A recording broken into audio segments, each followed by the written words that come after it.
Mario! What are you cooking in the kitchen today, bud? 21 Yamaha YFZR450. An ATV engine. You're missing part of the engine. I am. I got a little ahead of myself. I didn't think we were going this far, but at first it was just going to put a piston in it, and I'm like, I guess we could film it, but nah, whatever. And then it turned into, wow, now we're putting a cylinder head on it, and then cams, and now he wants to do... Oh, so the customer wanted to juice it up a little bit more. Yeah, so we got more stuff to do. So right now... All right, well, hang on. We've done Yamaha engines. We've done a few of them. What's the point of this one? Why are we doing another one? Well, Have they seen this before? No, this is the quad engine. Okay. Versus the dirt bike engine in Jensen's quad. Yeah. Sure. So we're going to go through some steps on tearing it apart of where we're at right now. We got to put a clutch in it too, because these were also prone, the basket was prone to fail. Like 09 to 12, there was, I believe there was 6 of these rivets. The whole assembly in the back was different. What happens here is that this breaks and allows all that material and the spring and stuff to get down in.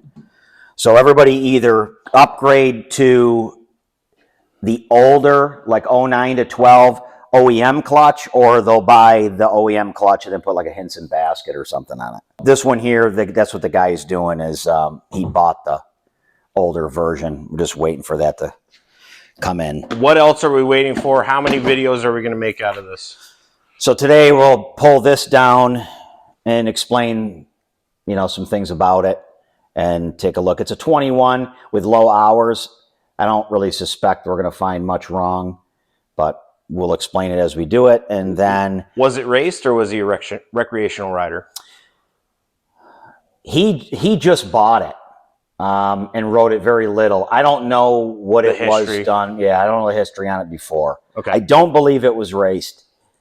So we're waiting on parts to come. It's probably going to be a couple weeks. Yeah, what parts? You mentioned the clutch. Anything else? So we're going to be rebuilding the crankshaft with a Carrillo rod. It's their long rod and piston combination. It moves.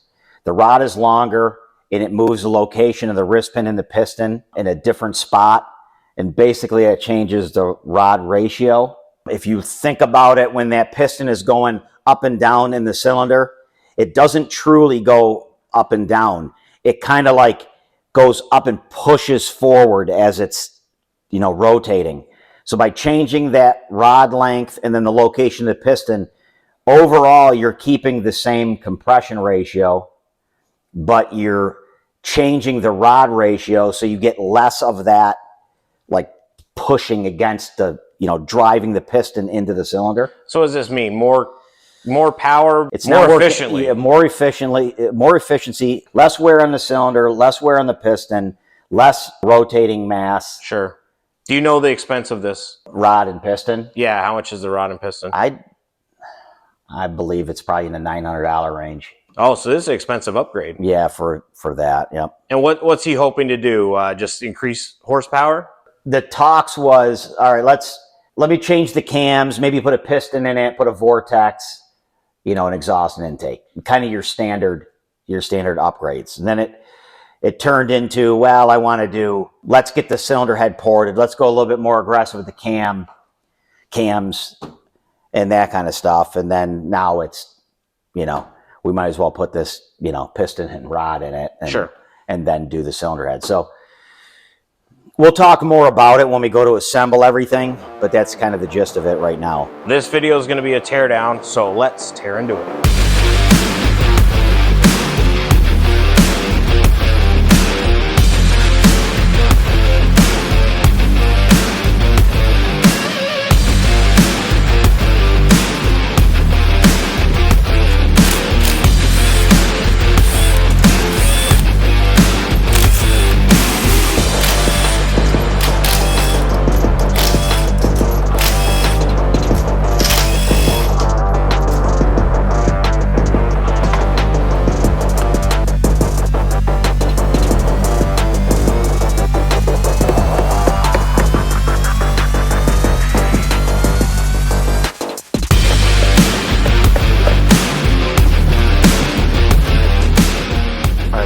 obviously stuck. What do? You can't pry against. Well, very gently. Show us the pry points, what to look for.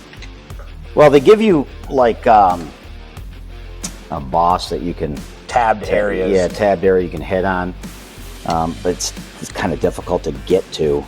So I'm just very gently, you know, but the flywheel is hindering us because it's trying to suck the cover right to the stator. Right, the magnet Yeah. is pulling it in. All right, so I'm taking a look here at the stator, making sure that we don't have any issues with it's the crank sensor. I don't see any issues there. The wires are fine. No discoloration, looks pretty good. Doesn't look like anything has... No breaking or rubbing. Yeah, nothing's run through it, like any, you know, debris. So that's all pretty good. And how are your mating areas? Mating area looks all right. I mean, I got to clean that to really know, but I don't see any issues there.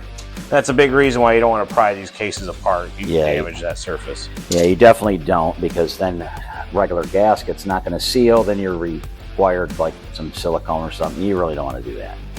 Some men like silicone. I'm more of a natural kind of guy. Good. The center cases on these, though, are glued together, if you will, with 3-bond. The green stuff. The gray stuff. Gray stuff, excuse me. Yeah. That's why I film and you wrench. To pull the flywheel, I can pull that front sprocket.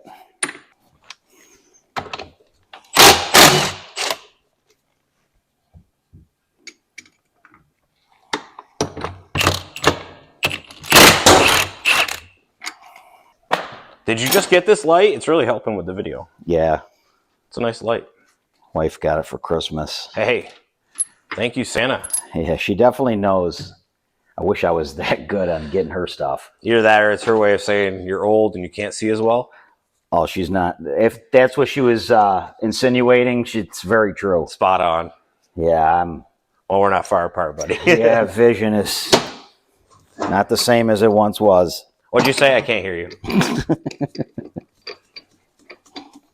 It's an interesting puller. Designed for Yamaha. Yeah. Anytime you're dealing with this, you got to pick up a service manual, you got to look through it. Want to make sure that you have the necessary tooling. Boom. And show us, it's just on a taper. There's got to be a key. Yeah, did you just pull the key? No, the key's stuck in there. Oh, there you go. I got to get it out of there. Yep, go ahead.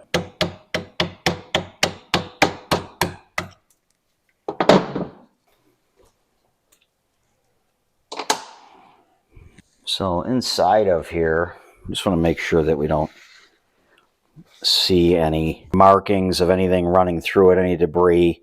Want to make sure this metal ring, not really on a Yamaha, but on some other ones, they'll actually, this epoxy can come loose and that ring can slide out and then chew into the wires of the stator. So this one, They must be pressed together. it's glued. It's pressed together with some glue in there or epoxy, but there's, like I said, there's been some machines that they're prone to doing that. And then what symptoms would you expect from that chewing into your stator? Bad starting, not running correctly? It depends on the severity of it. I mean, it could be, it won't run at all, or it'll start to misfire, hiccup, just run erratic. This is the one-way clutch for the starter. So this is going to be in there. It allows it to go one way, but not in the other. The locked is what actually rotates the engine. If these start to go bad, it'll be like you'll hit the start button and it'll be like nothing, like a wing over, like zing, zing, zing, and then all of a sudden it'll hook up. Yep. So that's a sign that clutch is going bad. So anytime you're pulling this stuff apart, it's hard to kind of know if this has an issue, but you can look at for chatter mark on that gear. Right now there's marks, which you're going to have that. But if they start getting where you can like feel them, it's a sign of that this is starting to get wore, and so you need to replace that and this gear. So far, everything looks good. Yeah, no issues. And he found this one, good price, but he wants to make this one more of a race bike. Okay. Does he plan on racing it? Yeah, he does motocross with it. He's probably our age. I mean, Sure. he can ride though. He's been at it a long time, kind of on and off for a number of years, but he wants to really make something go good. So Nice. this is what we're gonna give him. So Well, I hope he enjoys the video series of his engine. And we get the comments all the time, Mario. If you don't read them, I do. It says things like, this video gave me the confidence to do it myself, which is the goal. yeah. I mean, like I've said before, I mean, I've wanted to do this stuff, but there was never any outlet. I mean, there was no YouTube when when he got involved in this stuff. And it's hard to get any kind of answers from anybody. Not a lot of people want to tell you. Or respond. Yeah. I do try to respond to most of our questions. There's a couple on there that I have to refer to Mario because I just don't know, and he's the expert. So we do our best. Yeah, so as I'm pulling it apart, usually I'm doing top end first. And all the top end stuff goes in the bin. Stator in the bin, right-hand side in the bin, and then the center section goes in another bin. And that way, you just keep everything together, no issues. Yeah. You know, if there's leftover parts when you're putting it back together, that's a telltale sign. Nobody's hiring you if you have that. Yeah, you got an issue there.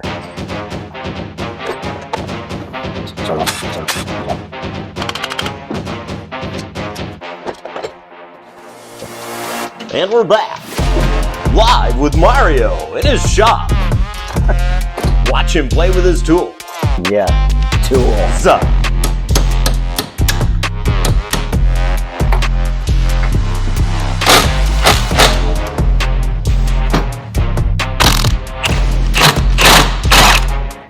.27 millimeter. That one's 21 millimeter. Just for 27 and 21, and what you saw him doing was holding down the piston to kind of just lock up the rotational mass of everything so he could undo those nuts, but he has a gear locker. Yeah, I was just going to say, yeah, you can put a gear lock in there. Right where he's pointing between the gears, there's something that just wedges in there to hold it as well. If you don't have a gear lock, you can actually use a penny, the copper penny. Yeah, soft. it won't damage as much. Yeah.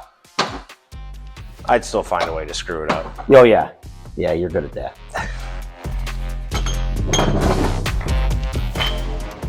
Counterbalancer, just looking at the splines, making sure we don't have any issues there. That looks good.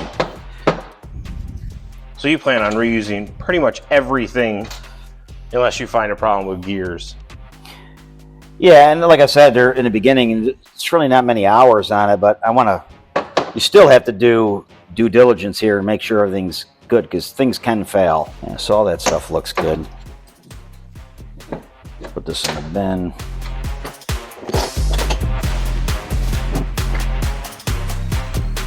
This is something too that you want to check. We're going to step over here to the surface plate. You don't necessarily have to have a surface plate, but you want to make sure that this isn't bent. And so I just rotate this around and I'm looking at the splined area where the shift lever would attach. And that's running good. It's very common that they bend. Obviously, you land on the shifter, it bends in here. This will hang up the whole shifting assembly, and then you can hurt the transmission. You could hurt yourself. You can hurt yourself. Yep. Okay, we're going after the shift star assembly where the shift shaft attaches and it actually does all the gear shifting.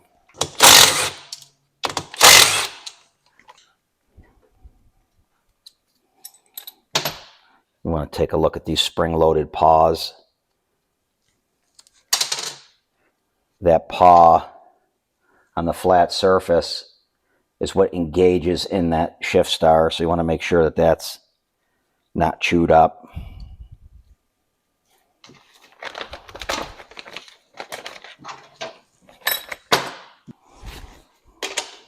.12 millimeter.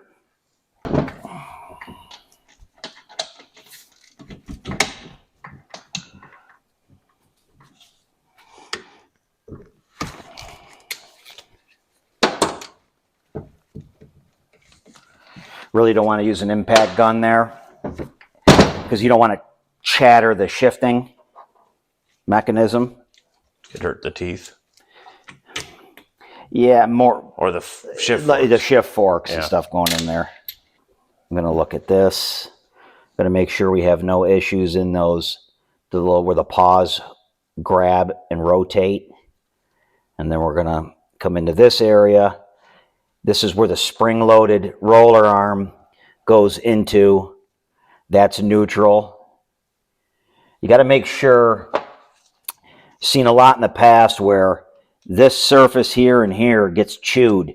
And when that happens, that can aid in the thing not staying into neutral or letting it go into neutral. That's a culprit, huh? You got to watch that, yeah. That means taking off a lot of stuff on that side just to access that. It does. People, too, when they reassemble, you got to watch. You want everything nice and clean inside the shift drum and these threads. But if you got to put a little bit of Loctite in there. I recommend a little bit of red. If you do too much, though, when you thread that into there, it migrates up the bolt and gets on that surface and gets between here and there. And will actually not let that thing sit flat. It can cock a little bit. Going to give you shifting problems. Just the Loctite? Oh, because when it hardens, yeah, it creates because space as you're putting, you can set that in there all nice and put the bolt in.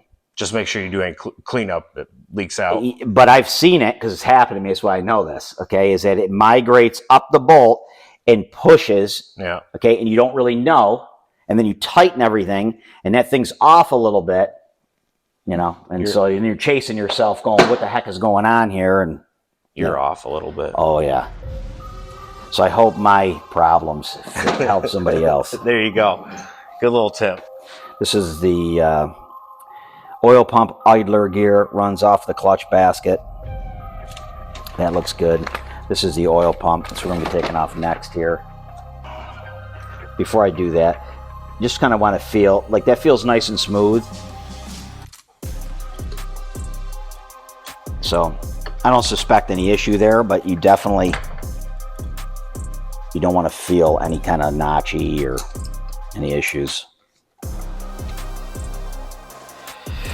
Okay, these are the oil pump rotors. We want to make sure that we have no nicks. I mean, there's very fine like nicks in here. That's not really the issue. That's normal. You just don't want to see any big chunks or any kind of damage at all in either both assemblies. Sometimes you have to look at too. Some oil pumps have like a dot. You want to make sure the dots match. The star goes in. Like it might have a dot here and then a dot on that big one. You want to make sure they're facing the same side. Gotcha. This doesn't have that, but some models. Should your engine have that? Right. All right, now we're going after the middle section. It's the best part of the Oreo. 6 millimeter. Oh, you were being specific. Yeah. Trying to figure out what you were being Pacific. Yes, Wayne. 2-personer model. It's got the LD lights. It's the Cadillac-er version. Cadillac, yep. Cadillac-er. You got to put an "er" at the end of that. But he's got great depth perception. Yeah. Death. He said that. He literally said that. Yeah. He's got his own vocabulary. That he does.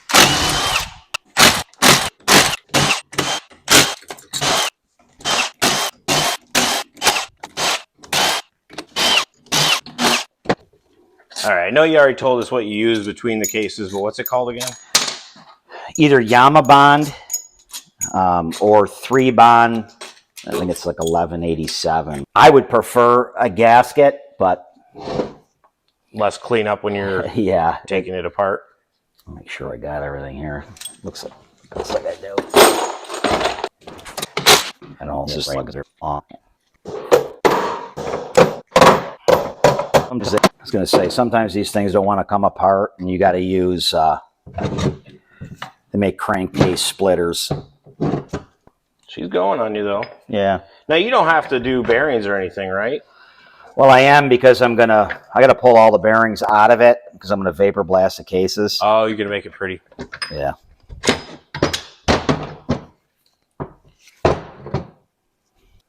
This screen, it always amazes me that why they don't make this accessible like through the right-hand cover or the stator cover. You have to split the engine to see if the screen has metal shavings in it. Yeah. I don't know. I feel that they could have maybe done something a bit better. But maybe it's not a problem. You know what I mean? Like, maybe if that thing is full of debris, you got other problems. I mean, yeah. I mean, in all fairness, it is clean. Yeah. But everything looks clean in here. I don't really see any issues. Bearings feel good and stuff like that. But all this stuff, like I said, is going to come out of it. It'll get it washed and then get vapor blasted. Where are you planning on ending this one for us today? I'm just going to remove this. We're going to look at the transmission quick. And we'll call it. We're looking at the groove here, the channel of where the shift fork rides. We want to make sure we don't see anything grooved out, anything funny. I want to see the shift forks because you already showed us in the last Yamaha build video what they look like when they aren't working correctly. And they're a little bent. Shift drum looks good. This is the center shift fork. So a good indication usually, if this was bad, it'd be like really dark and burned up, or you'll actually see it in this area all chewed. But this is nice and clean. Yeah, it looks new. No issues with that one. I think I've talked about this before on others, but you have the center, which is that, and then you have left and right, and that's labeled with an L, and that's an R. All right, let me get a shot of that. Okay. And this is in relationship to the case. So L meaning this is left case, left side, right side. So if you ever get them mixed up, that's how you can get yourself straightened back up.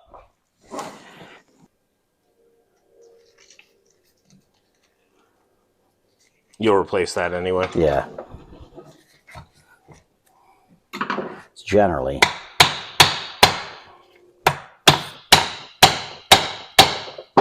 There's no engine in the Honduki. Yeah, that's and there's grinding. I see grinding on the frame. What's going on, man? Yeah, we'll touch base on that. Maybe we'll do a little update video.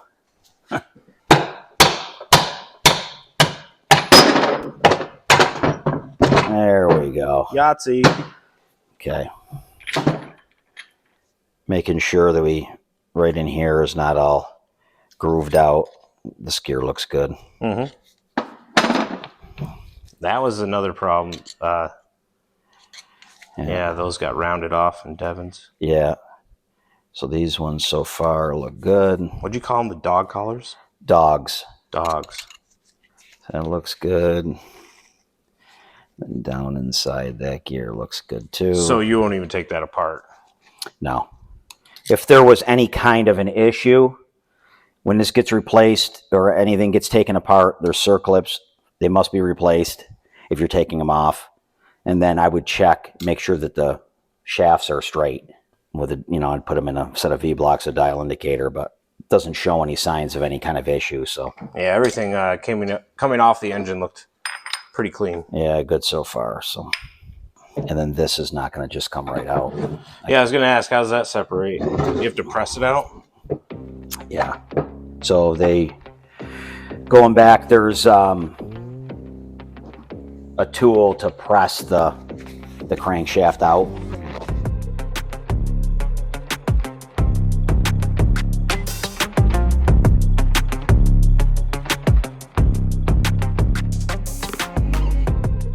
Hold the crankshaft From turning?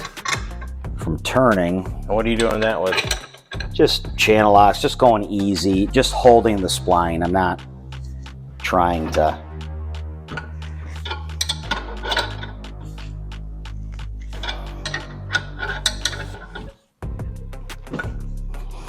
Because it wanted to spin. Oop, sorry, camera's in the way. Yeah, we're pushing it out now.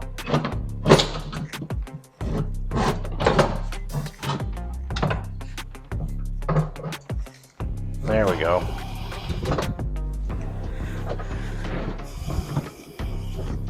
It's one of those tools where half the time, majority of the time spent is setting it up, not using it. Yeah. And it's not something that you use a lot. Now, is this a Yamaha specific puller? No. Okay. No, you can use it on multiple things. And really, if the crank does not, I just know on these I have to use it because you can tap on the end and it's not going to come out.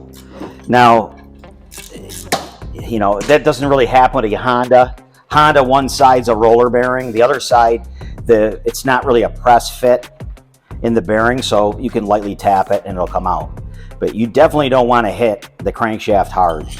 And if you're doing any kind of tapping on it or any work on the end of it, you want to use the nut that holds the flywheel so you don't damage the end of it. All right. So this, I mean, the crank looks all right. I mean, I felt it and everything before, but sometimes if this thing had a bunch of mileage on it or hours on it, you would want to either replace the crankshaft or split the crankshaft apart and look at the bearing and the pin and the inside of the rod.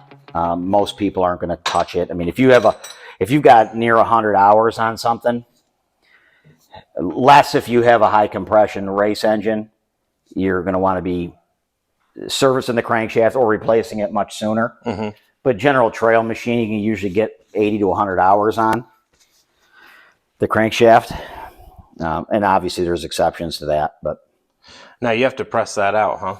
I have to press this apart, replace the rod, put it back together, and true it. All right, we got everything tore down.